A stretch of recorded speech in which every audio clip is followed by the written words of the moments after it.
Okay, shalom, shalom, family. We out here, just in a random spot out here in Africa. So I wanted to go ahead and get started with Theory of Everything 9. And if we do a quick recap, just a really quick recap, we've gotten to where that we understand that the scientific explanation for the things that we see in the environment does not work. The scientific explanation for creation does not work. The scientific explanation for the creation of humankind does not work. So just off the bat, if you are confused about why these things don't work, you can go back and look at some of the previous videos where we go into the reason why gravity doesn't exist, the reason why evolution doesn't exist, the reason why the Big Bang doesn't exist. All these different things you can go back into the videos and see. We also went over some scientific aspects of Adam and Eve that verifies that they were created and not a piecemeal process of evolution. And then some scientific explanation for why we see death in the way that we do. That also has more importantly, has a biblical understanding to it, because science and the Bible go, of course, hand in hand.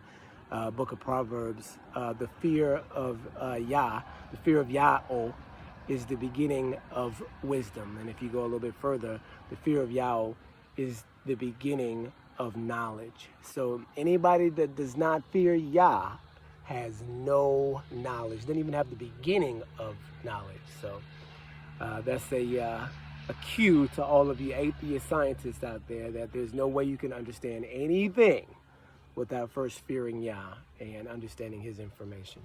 So let's go into Theory of Everything 9. So I've been kind of waiting for this one for a while because this is the one that's really fun to talk about. But before we get there, there's a couple things I gotta bring up about Adam and Eve that I did not mention before. So first thing is the serpent, right? We know the serpent could talk. We know the serpent was some sort of spiritual being that wasn't all the way physical, but represented the actual serpents in the wilderness, in the garden, just the creature serpent, right? But this particular serpent was more spiritual, more of a spiritual creature, right? And not in a good way. So the serpent entices Eve with information. That's it. So a lot of people believe that Eve went and had sex with the serpent, and then Cain was of the seed of the serpent and Abel wasn't. None of that's true. We have no biblical evidence, no extra biblical evidence that points in that direction whatsoever. This is something that, modern people have come up with to try to explain some of the language that's used in Genesis 3. We know it says that that her seed will crush the serpent's head, and then will have his heel bruised. And so it talks about the seed of the serpent versus the seed of the woman, and the battle between the two. So the serpent does have a seed, right? The serpent does have a seed that is on the earth that comes along later, but it doesn't mess with Eve. Do you see what I'm saying? Doesn't get there then. What we're going to talk about later on in this video is the serpent seed, which does intermingle itself with humanity, and something has to be done about it. So that comes next. That doesn't come during the time of Adam and Eve. So we can completely discount the conspiracy that Eve somehow slept around with the serpent. It did not happen. The serpent offered her knowledge outside of Yah and against Yah, and she took it. And that's the ups and downs of it right there. It was nothing beyond that. So that's one thing. The next thing is, of course, Cain and Abel. Cain being the survivor of those brothers initially, right? Cain killing Abel and then being cast out of the land that they were in to wander the earth as a vagabond, right? And then he says, whoever else may come across me will kill me.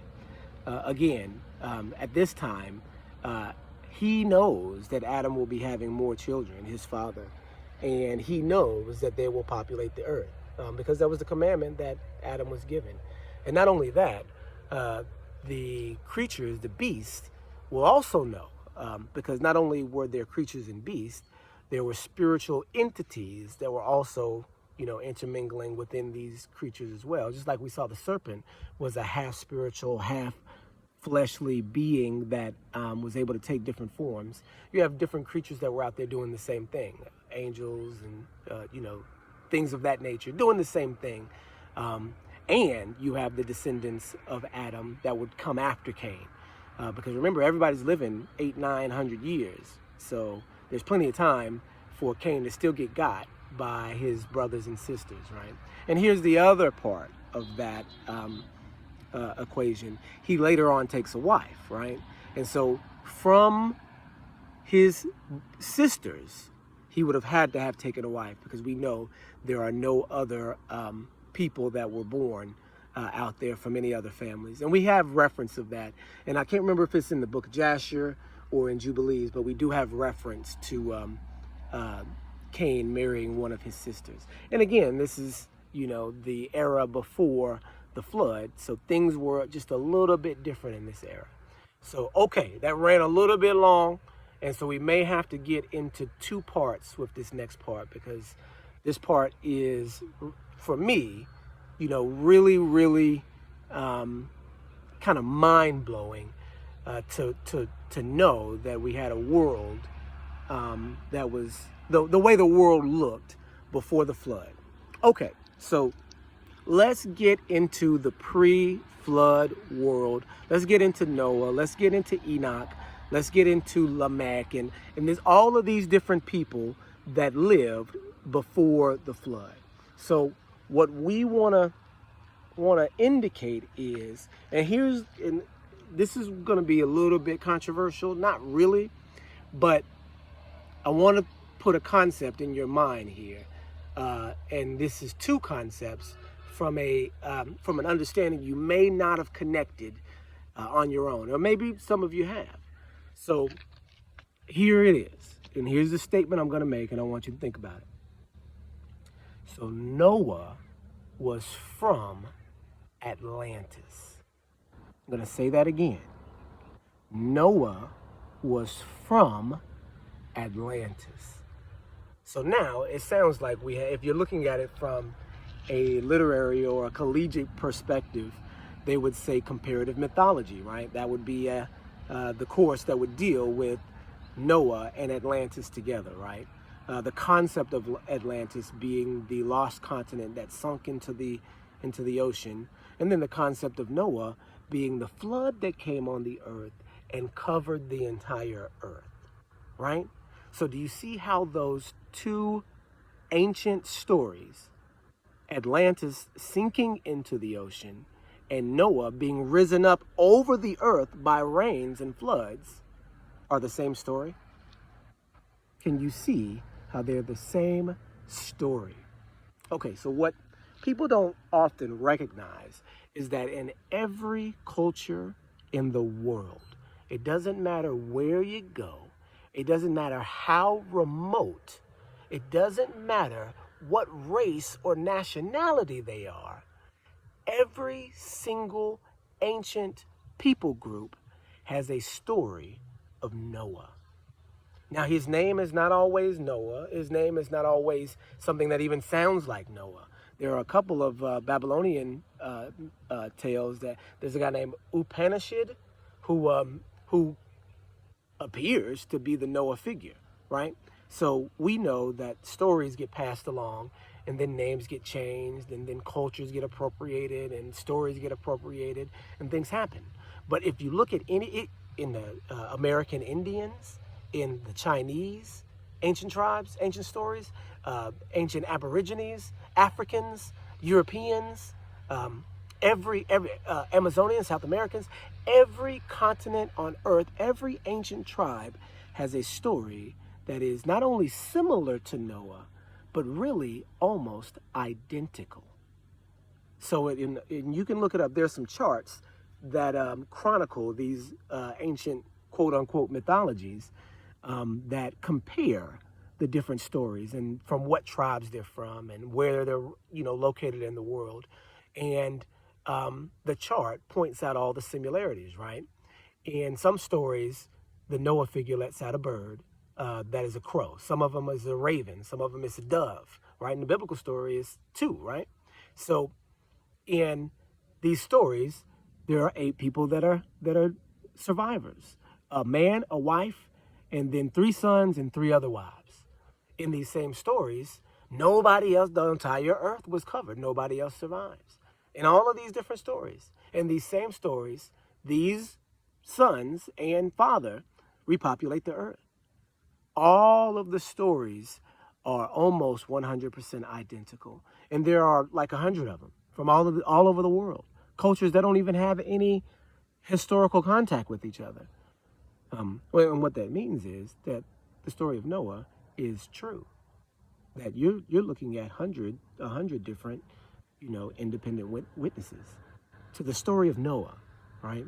And then here, us as Hebrews, and then the world, through the Hebrews, have the most accurate depiction, have the most historically accurate depiction of what happened in this worldwide event.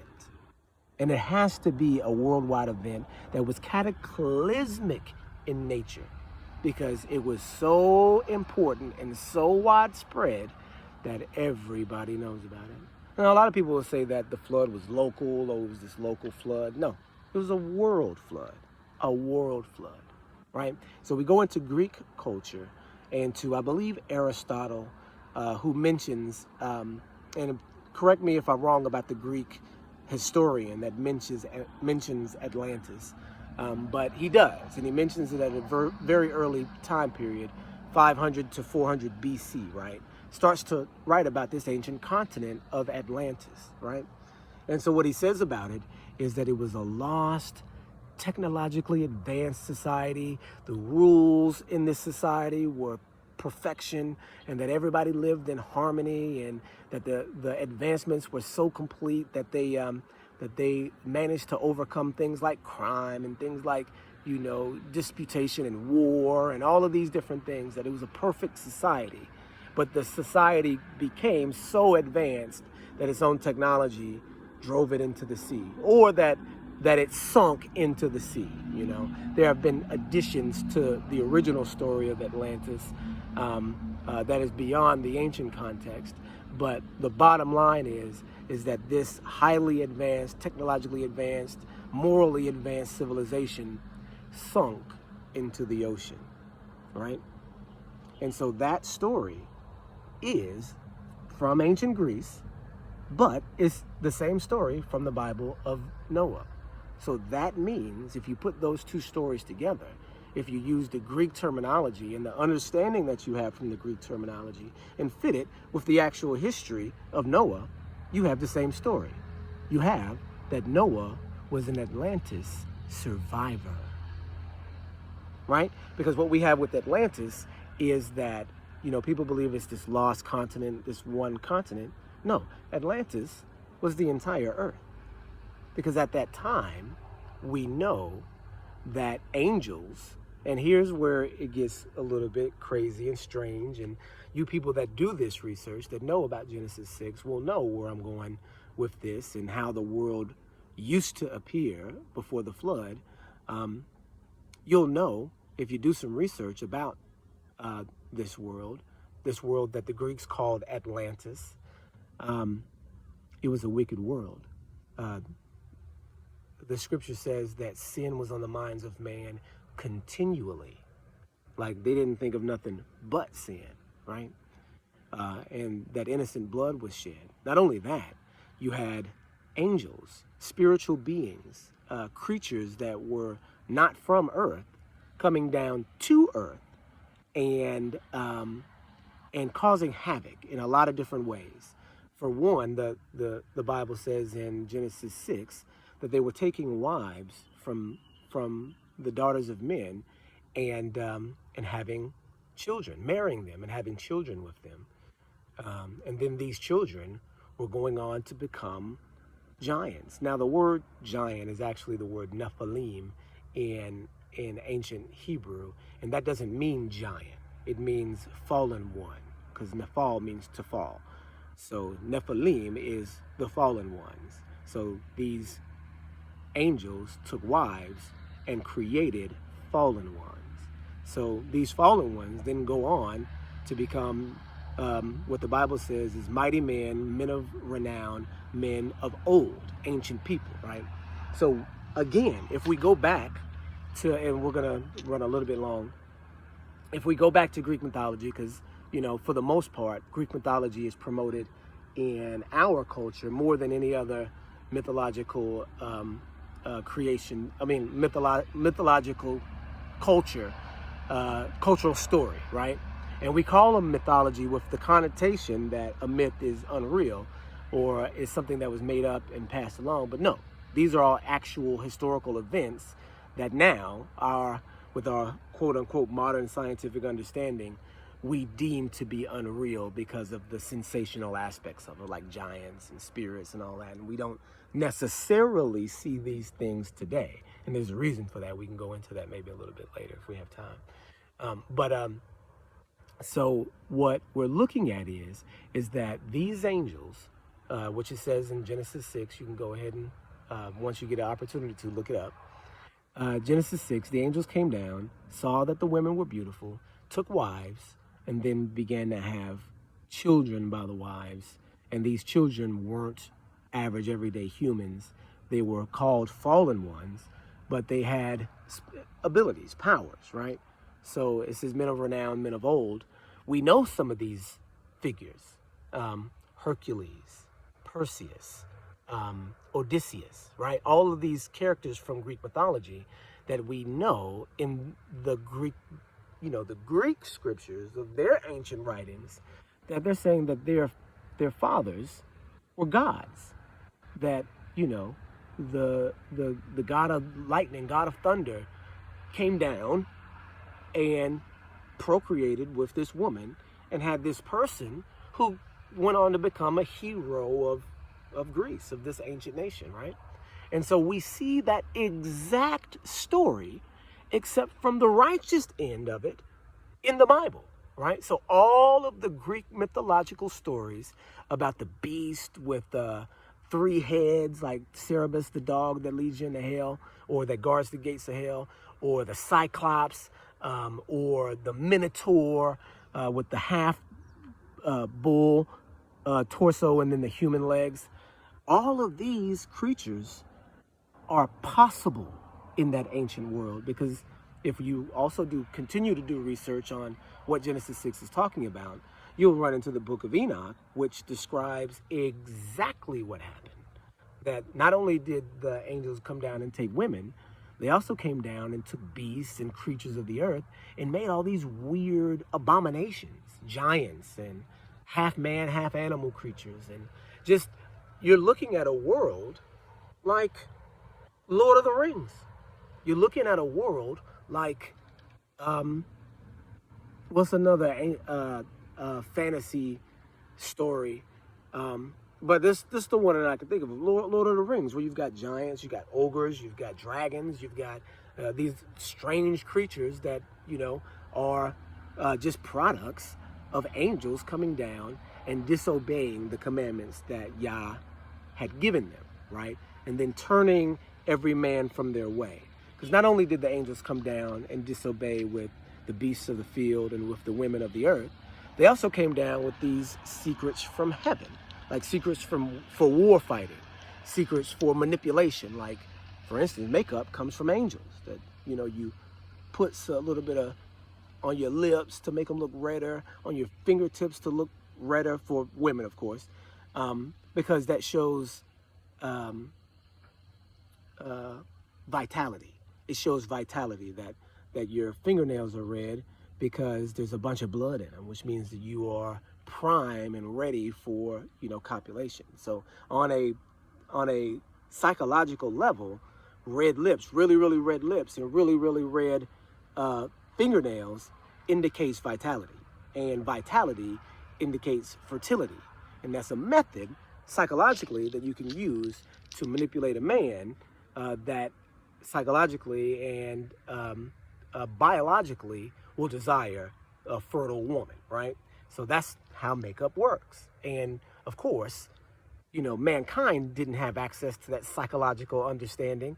It was the angels that did, that know the physiological makeup of mankind since way back in the day, and know how that can be manipulated, right? The secrets of heaven that they gave out, and Yah punished them for it.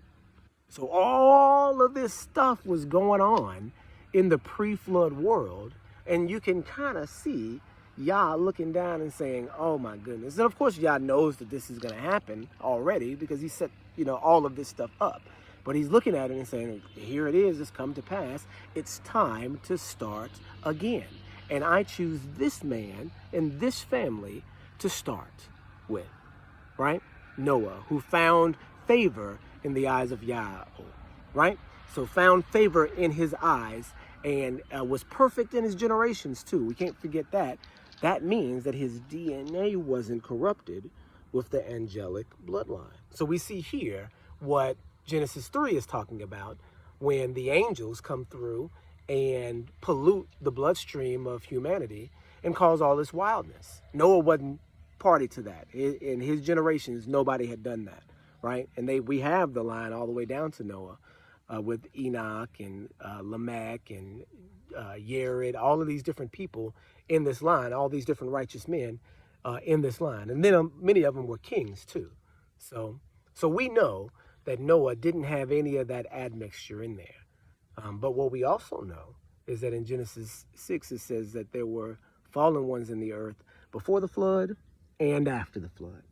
So, the angels came back down and did the same thing after the flood, just with less success than before the flood. But we do have indication that the success does continue on into the future and becomes a little bit more dissembled.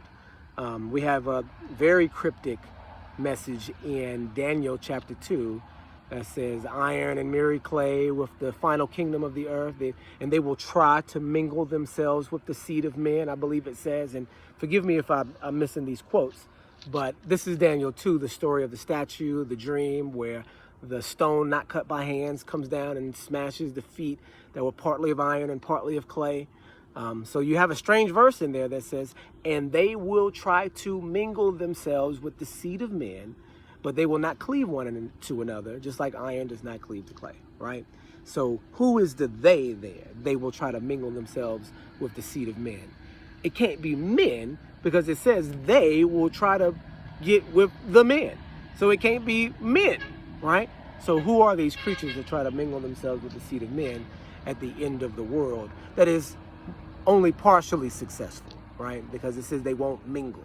They are able to make or get into the seed, but then the seed doesn't mingle. You see what I'm saying? That whoever this group of people is that are the mixture don't mix well with everybody else. And so we want to take that into consideration too. Do we have anything out there in this modern era that looks a lot like that? Well, yeah, we do have kind of a predatory group of people on the planet that are, and I say, white-skinned people, European people, have proven themselves to be predatory on the planet.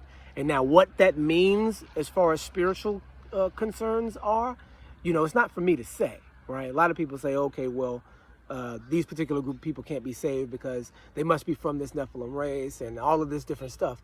I don't believe none of that. I don't subscribe to that theory that white people can't be saved or that any race of people can't be saved. Scripture says that the house of Elohim is a house of worship for all people in Isaiah 56. So we know better than that.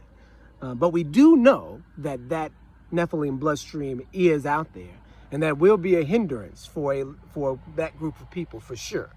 And I don't know which group that is because people say white people, but Nephilim, didn't specifically target white people, and not only created white people, but they were in all races. You have giants from Egypt, you have giants from India, all of these different places. So that means the Nephilim bloodstream was everywhere.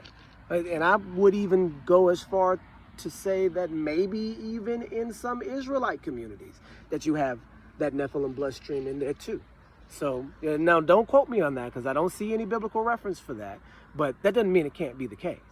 So again, this particular theory of everything is focused on the pre-flood world and on comparative mythology, telling you that all what we thought to be myth, what we thought to be stories from the past, from ignorant people who are trying their best to come up with an explanation for the things that they see around them, are actually real history.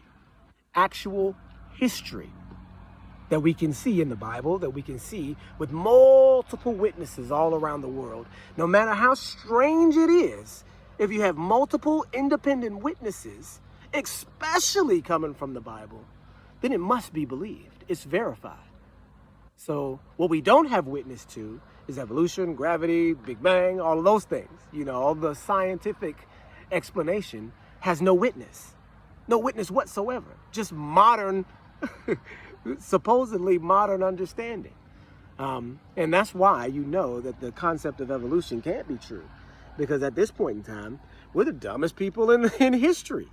We don't believe anything that anybody says about the world before us, right? We don't believe anything that they say about the world in ancient times, right? Nobody believes any of the mythology, right? We believe the earth is round and spinning in this endless nothingness, when in reality, Elohim is over top of the earth is flat, there's a dome over top of it, and he's looking directly down on you, watching what you're doing. And now is the first time in history that people have not believed that. So that means that we are the dumbest that we've ever been as a human race. Ever in history. Right now is the lowest time of understanding. Because remember, the fear of Yahuwah, the fear of Yah, the fear of Yahweh is the beginning of wisdom. And I have to explain to you guys, there's another video that I've done before. So we, at one point, did use the term Yahuwah, but coming to Africa and learning more about the culture here, about Semitic people here, and about our ancestors that were here speaking and, you know, conversing with the natives, we see that Yao was the term that they used, and the term that they used in ancient Greece, and the term they used in ancient Egypt, and all of these different things, you know, line directly to Yao being the pronunciation of the name. So that's why we've changed from Yahuwah to Yao or Yao. So just a quick disclaimer, if anybody is interested, there's a video that is on this page that explains it in more detail. But yes, the driving point that I want you guys to take is that ancient history coming from these sources right now is true for the most part. And then there's, you know, of course, these little, you know, deviations from the path. Of course, the biblical understanding will correct those. If you have to figure out what's what, you always go back and get to the foundation for sure. But these ancient stories, don't just discard them as nonsense and fairy tales. They are true. The fairy tales are the stuff that you believe in now, right? And like we were saying, we're the dumbest that we've ever been in human history, just, you know, off of our understanding of what we are, where we are, and what our purpose is. Yep. So that's Theory of Everything, Part 9. Noah was from Atlantis. Shalom, shalom, y'all. Oh, man, that one's a long one. 28 minutes. Shalom, shalom.